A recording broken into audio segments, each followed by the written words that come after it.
నిధివన్ ఛానల్‌కి స్వాగతం. మన జీవితంలో ఎప్పుడైనా ఒక దశ వస్తుంది. అందరూ మనల్ని చూసి అంటారు, "ఇది నీ సమస్య కాదు. దూరంగా ఉండు." కానీ మన మనసు మాత్రం అడుగుతుంది, "ఇది నా వల్ల ఆగితే?"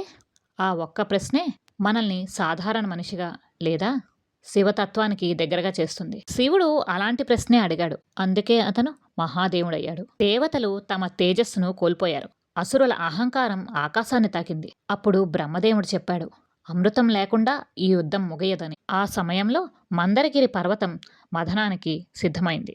వాసుకి నాగు తాడుగా మారింది. సముద్ర మథనం జరిగినప్పుడు అది కేవలం నీరు కాదు, సృష్టి లోతుల్లో దాగి ఉన్న ప్రతీదీ పైకి వచ్చింది. కామధేనువు, కల్పవృక్షము, లక్ష్మీదేవి అందరూ సంతోషించారు. కానీ అమృతం తాగే ముందు పరీక్ష తప్పదు. ఆ విషయం సముద్రంలో ఎప్పటినుంచో ఉంది.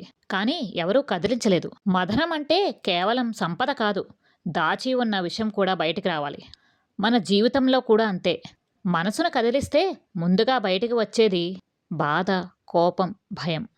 హాలాహలం బయటికి వచ్చినప్పుడు ఆ క్షణంలో ప్రకృతి చనిపోతున్నట్టు కనిపిస్తుంది. ఆ హాలాహలానికి గాలి మండింది, నీరు కాలిపోయింది, జంతువులు పడిపోయాయి. ఇది దేవతలకు కూడా అదుపులో లేదు.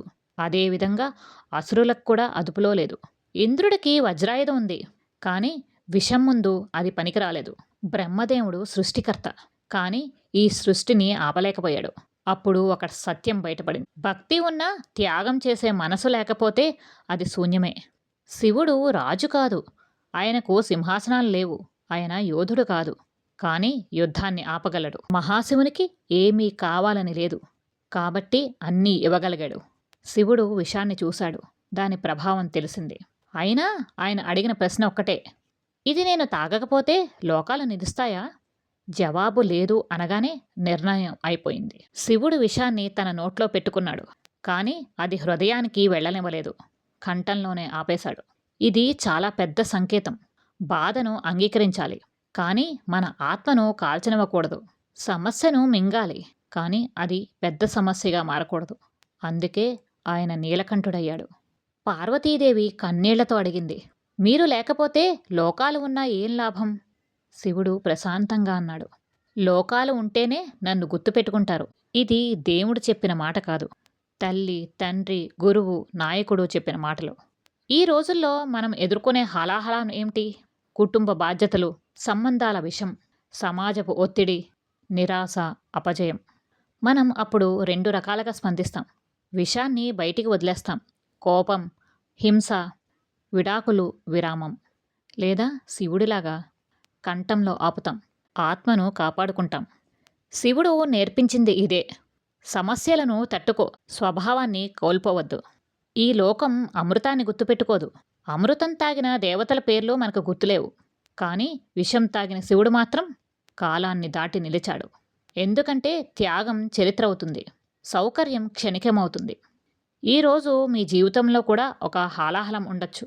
అది ఉద్యోగం కావచ్చు, అది సంబంధం కావచ్చు, బాధ్యతలు కావచ్చు. ఒక ప్రశ్న మీకు మీరే అడగండి, నేను దాన్ని లోపలికి అనుమతించకుండా ఎదుర్కోగలనా? అలా చేయగలిగిన రోజే మీ లోపల ఒక చిన్న నీలకంఠుడు పుడతాడు. శివుడు పూజించడానికి కాదు, శివతత్వం జీవించడానికి.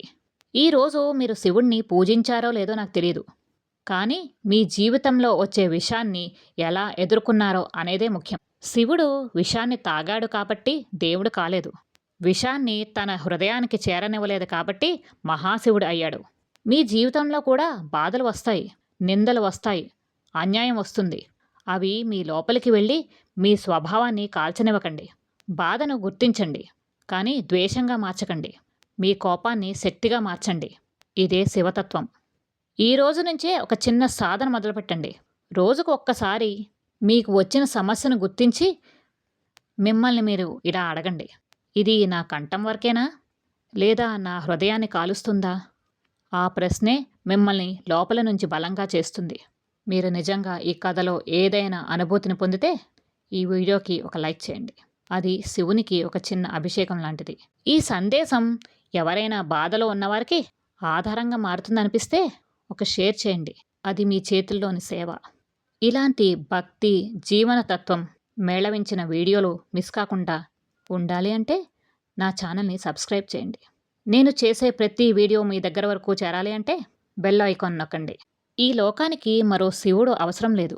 బాధను చూసి పారిపోని, కోపాన్ని ద్వేషంగా మార్చని, బాధ్యత కోసం తన సౌకర్యాల్ని పక్కన పెట్టగల ఒక్క శివ మనసు చాలు. ఈరోజు నీ జీవితంలో ఎంత విషముంది అనేది కాదు, ఆ విషం నీ స్వభావాన్ని మార్చలేకపోయిందా అదే ప్రశ్న. అలా నిలబడ్డ రోజే నువ్వు శివుడివి. విషముంది కానీ ద్వేషం లేదు. బాధ ఉంది కానీ భయం లేదు. అక్కడే శివుడు జీవిస్తున్నాడు. అమృతం తాగిన దేవతలను చరిత్ర మరిచిపోయింది. కానీ విషాన్ని తన కంఠంలో ఆపుకున్న ఒక్క శివుడిని మాత్రం కాలమే పూజిస్తోంది. హర హర మహాదేవ, శంభో శంకర.